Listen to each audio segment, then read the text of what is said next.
time. Welcome, everyone, to the Pinal County Community College District Governing Board meeting of June 18th, 2024. Please join me in the Pledge of Allegiance. I pledge allegiance to the flag of the United States of America and to the republic for which it stands, one nation under God, indivisible, with liberty and justice for all.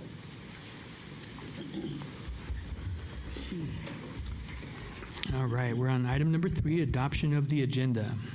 Do I have a motion to adopt? Made.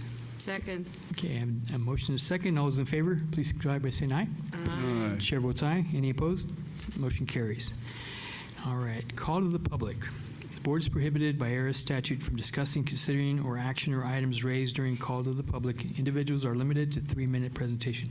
Do we have anybody that turned in anything for call to public? Okay, does anybody want to speak? Nope. All right, we'll move on. Action items, number 5, consideration of consent agenda. And notice the consent agenda, the minutes, personnel report. Did anybody want anything pulled, or do we have a motion to adopt? Motion to adopt. I'll second.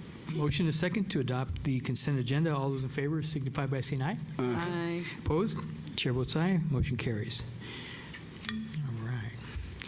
Number 6, designation reserved for future facilities. Lisa Ott. Welcome. Thank you. All right. Governing Board President Lopez, Governing Board members, Dr. Elliott, Mary Lou, staff and guests.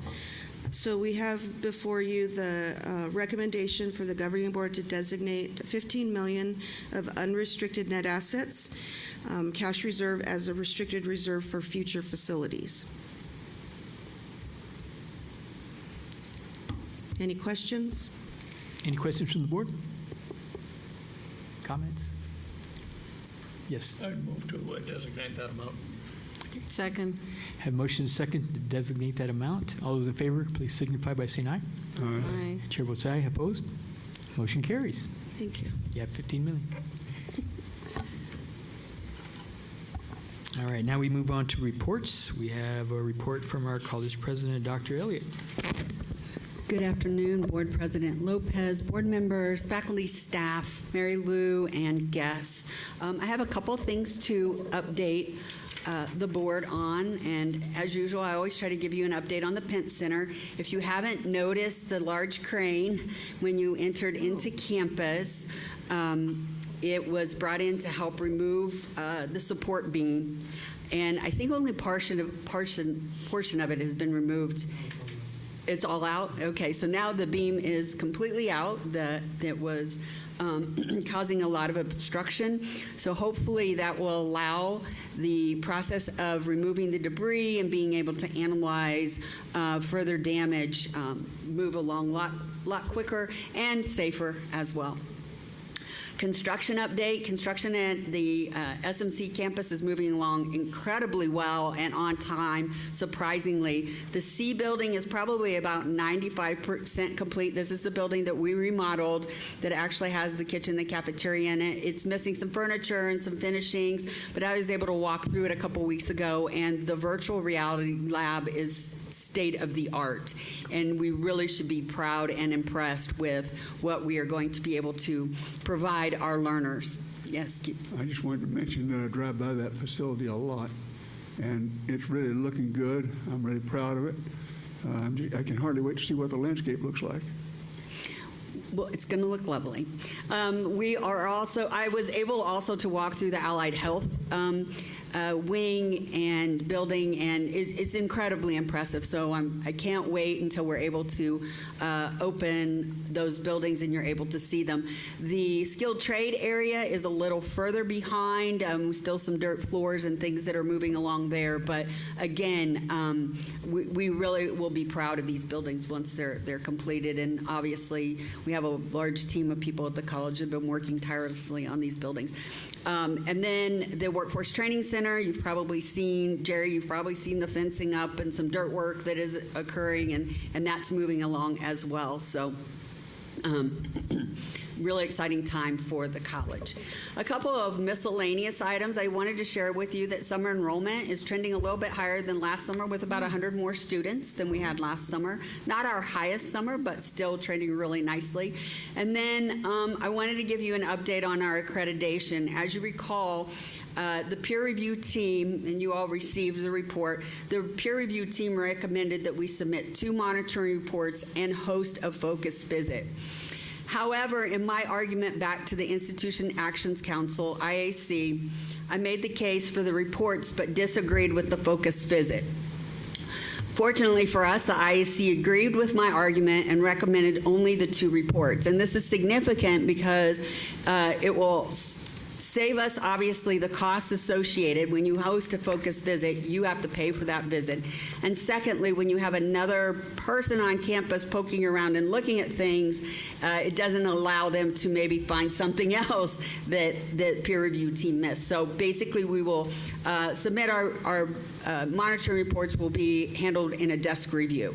So this is really good news for us, and I was really excited that they were agreeable to my argument against the focused visit. So I'm happy to answer any questions you may have. Any questions from the board? Great report. Thank you.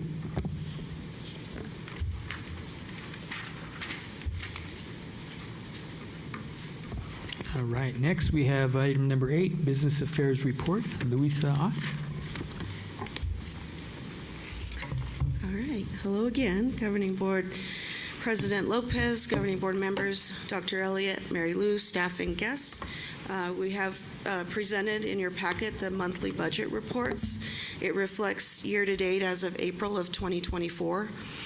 It shows the district's operating fund expenditures are at 59.7% of total budget. It's a decrease of 14.07% from April of 2023, which was at 73.77%. Any questions on the monthly budget report? Any questions? No? No, we're good. Okay, you also have in your packet the awarded bids over $20,000. Are there any questions on that report that was provided? Any questions? I think everything is bid under the budget, so that's really good, and some are quite substantial. So that's always a good thing. Oh, Mr. Chair. Yes. Not a question, but I was pleased to see there's this wayfinding signage thing that's going to go on this campus. That sounds like it'll be very cool because it's hard to find things on campus, as all of us know, on Signal Peak. Okay, great. Yeah, it's the first item, right? Yep. Yeah, that's been a project that people have been waiting for a while. I'm aware. Very good.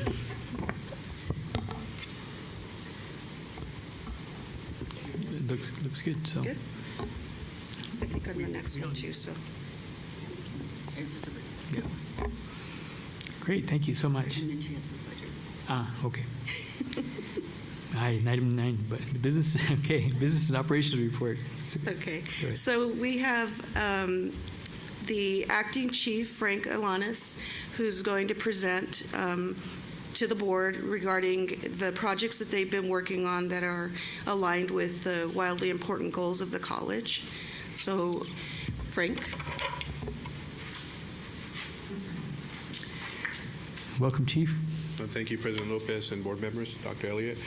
So this is my first time in front of all of you, so just a quick introduction. I've been here since November of last year. I've been in law enforcement since 1999. I guess I'm going to age myself following my honorable separation from the Marine Corps. I've had the privilege of working, most of my career was at Casa Grande PD.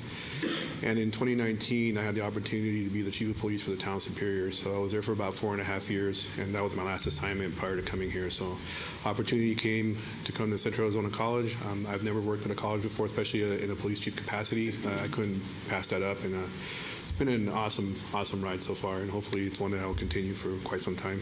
So yeah. Today, I wanted to talk about If you see up there, I put the wig is loose. I had no idea how to tie in at first, the wildly important goals to what the police department's doing. So I thought I'd get a couple laughs, which is good. It's always good to start, a presentation that way. So I'm glad it worked. My wife was like, "What if it doesn't work?" I'm like, "I don't know what to do. We'll figure it out. We'll figure it out." But it's always good to get a laugh.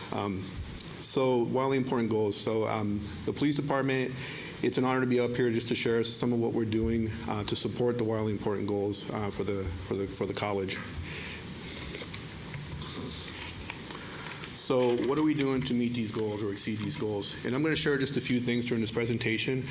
We're a full-service, community-oriented law enforcement agency, and that promotes a safe and secure environment for our students, our staff, faculty, and visitors. And we believe this is instrumental in creating a world-class learning experience and also making CAC a great place to work.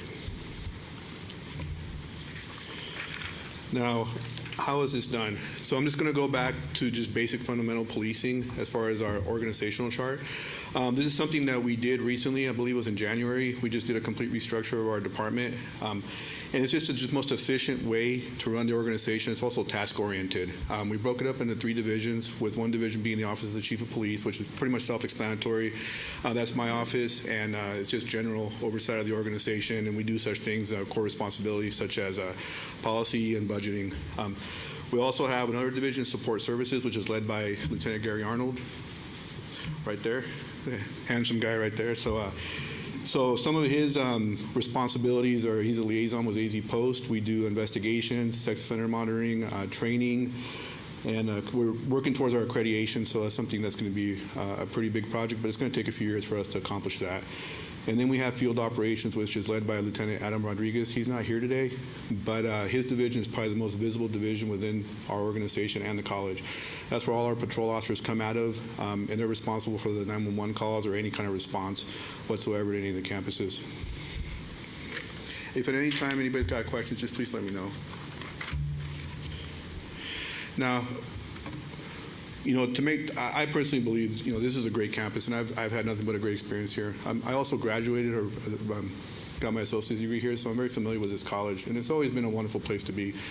But one of the things that we like to do is just is presence. We believe presence is a deterrence, and effective July 1st, we're making a big shift in the way we operate. We've adjusted our shifts, so we always have 24/7 coverage here at Signal Peak, and that's due to the dorms.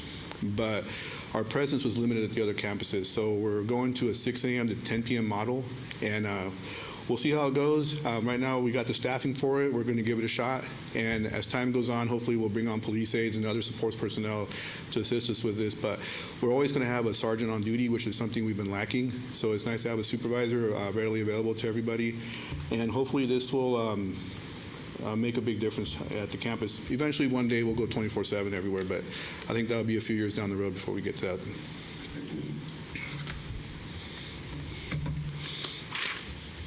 Now, I want to talk about some of the services we provide, and this just is a snapshot of what we do.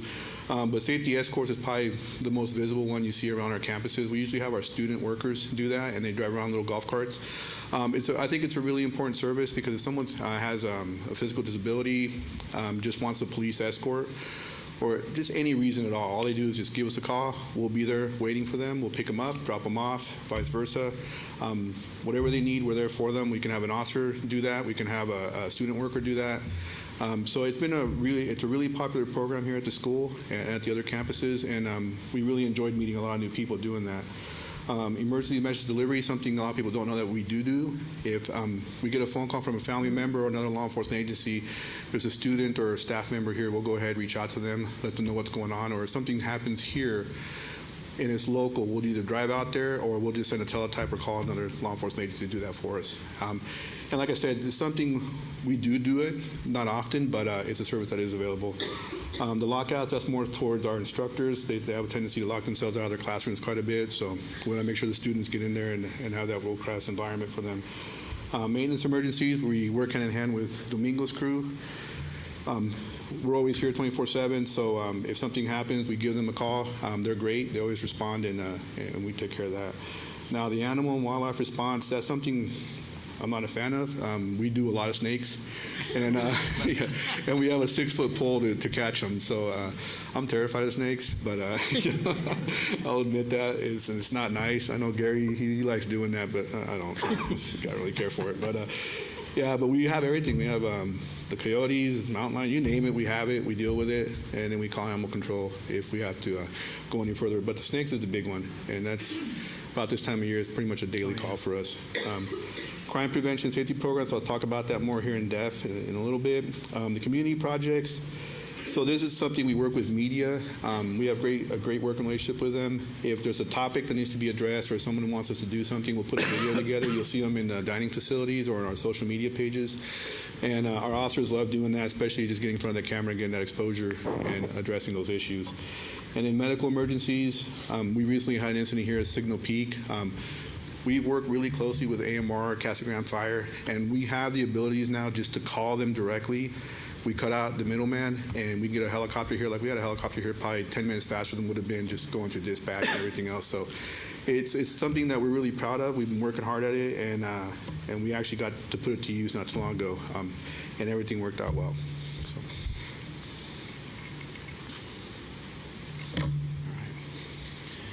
So the emergency warning system, and this one I'm just going to read. I'm not big about talking through a PowerPoint, but I just want to read this one. It's a communication system protocol aimed at protecting human life and personal safety and providing critical information during an emergency. The emergency warning system may be used in situations involving criminal activity, fire, hazardous chemical release, severe weather, or other incidents that require an emergency response. Now, the system is a little complicated in the sense that it's got a lot of moving pieces to it, but it's a very effective system. And we do quarterly trainings on it. We make sure the systems are operating correctly. But the first one, it's on my, oh, it's not working. Sorry. So while he's doing that, I'll just talk about Alertus. There's that yellow-orange box right there on the wall. That system is an audible alarm, and it's got a canned message. For example, it'll say fire, exit building, something to that effect. But that's one piece of this entire system. I need a picture to kill. No worries.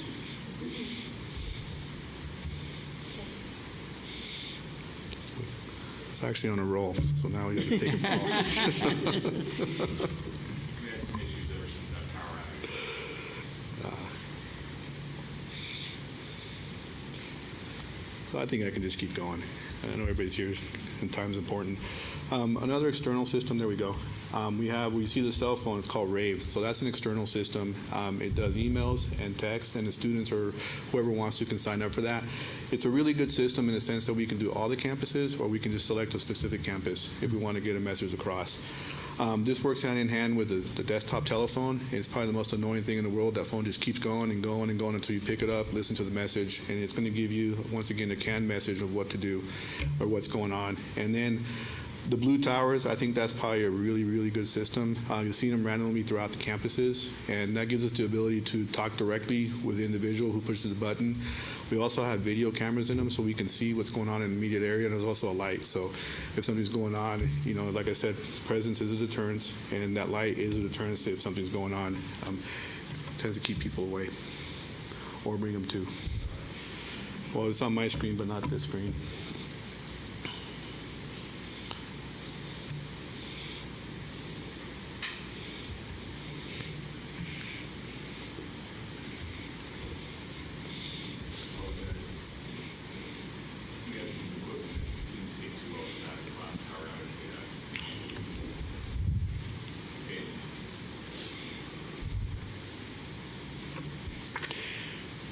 Do you guys want me to keep going, board members? Sure. All right. So community engagement, and I apologize. We had some pretty good pictures up there. I mean, there were. We have them on our computer. We have We have them on our computers. So Awesome pictures. Awesome pictures, right? Yeah. So, yeah, I was going to really I was going to exaggerate here, but I guess I got busted. So, yeah, so community engagement, that's one thing that we really take serious, and we try to have a presence at every event or as many events as possible. We recently went to Take Back the Night. I had the privilege of reading the proclamation. And then our Special Olympics Brenda's here. She pretty much spearheads that. And we had a lot of, how many Special Olympians do we have from Casa Grande? 10, 15. So, yeah, and then we had a lot of the sport teams out there, and we just had an absolute blast. A lot of staff members came out and supported us, bought the T-shirts, and this was a really big event for us because we actually had our name on the back of the shirt, and that's important because it's usually the bigger agencies like Phoenix, Tucson. You never see Central Arizona College, but it was pretty neat. So our name's there on that shirt, and you know it's ours for 2024. So it's pretty amazing thing. And then the last slide. So we do out-of-the-box things, too. We recently went to a car show, and we take our patrol vehicles out there, and it's quite a draw. A lot of people love to see what's inside a police car. And, you know, they love taking the pictures. We love taking the opportunity to talk to them. But we go further. We'll take CAC staff with us and use this also as a recruiting tool. So, you know, we get the opportunity to give them materials regarding what the school has to offer, and hopefully we have some potential new students here in the next semester or whatnot. So, and that is some of the things that we're doing. If any of the board members would ever like to talk to me, I'm always available, or I can come to you. But we have a lot of exciting things happening at the police department, and I'll take questions. We have them. Great presentation, Chief. Any questions? Yes, Mr. Member. Yeah, I wanted to mention to you, since you were so interested in snakes, Yeah. the first meeting I attended here at the college after I was elected to the board was about a 6 or 7 foot long diamondback right outside the door here. Yeah, I'm not about that. And I think it was Mr. Miller that was the president of the board at that time. He told me it was my welcoming committee. Yeah. No, I'm more like running and screaming. I'm not about that. So, as I always say, I got people. No, and then Gary's got people, so we're good. But thank you very much for your time. Appreciate it. Great. Thank you so much. Thank you, Chief. All right, we're down to, let's see, number 10. So what I want to do, hopefully if the board all agrees with me, is we'll put number 10 behind the executive session. So we'll have an executive session first, and then when everybody comes back, we'll do call to the board. Is everybody okay with that? Okay, I'll do that as chair. So right now, we'll go to number 11, and we'll have our executive session. So do I have a motion to go into executive session? So made. Do I have a second? Motion is second to go into executive session. All those in favor signify by saying aye. Aye. Chair votes aye. Opposed? We're going into executive session. All right. We'll give everybody a chance to go outside and enjoy the cool weather. Apologize for that. All right. Welcome back, everyone. Cameras on, mics are on, everything's good. All right, so we're done with the executive session. Now we're up, like we said, we're going to put number 10 back, call to the board, and I'll call on Mr. Walker. Well, I did have something I wanted to talk about, but I think we've dealt with that issue sufficiently. I would like to congratulate the president on the movements that we've made in Apache Junction, and I'm really proud of that campus. And I'd really like to see what the landscape is going to look like. Yeah. There's going to be mesquite trees, I can tell you that, because they wanted to put in Palo Verdes, and we were like, no. The yellow stuff gets everywhere, and normally I don't get involved in landscaping, but just know there'll be mesquite trees and they'll be landscaped. All right, Dr. Odian. Nothing? Evelyn? Oh, what about your picture in the CED thing? Oh, no, that's okay. We don't need to talk about that. I will mention, and this isn't exactly CAC, however, it's taking place in this facility because we have I'm involved with the Arizona Town Hall. It's a nonprofit organization that's been around for 62 years. And this year, the topic happens to be voting in elections. And we'll have a community town hall event here on Monday, June 24th, 5:30 to 7:30, if anybody would like to attend. And I think it's out in the media right now, so I'm just kind of mentioning it. Those who are interested. Great, thank you. Ruth? Okay. From my end, I just want to say also, I think it's great that the AJ campus is doing well because we need that LG thing We need to that take LG. off for workforce training. That's really important. And because we're just like we're doing here at this campus with Drive 48. But just at the Maricopa campus, just wanted to bring this up. This weekend, there's going to be the Juneteenth Festival. It starts at 2 p.m., ends at 7 p.m., I believe. So it'll be food trucks and all types of things. It'll be music, food trucks, and all that in the Maricopa campus this Saturday. So just want to mention that. With that, I think that's all the business we have, so I will adjourn this meeting. We're all adjourned. Thank you all for being here. Thank you. See you in August. What's it? We don't see each other till August. We have a retreat in July.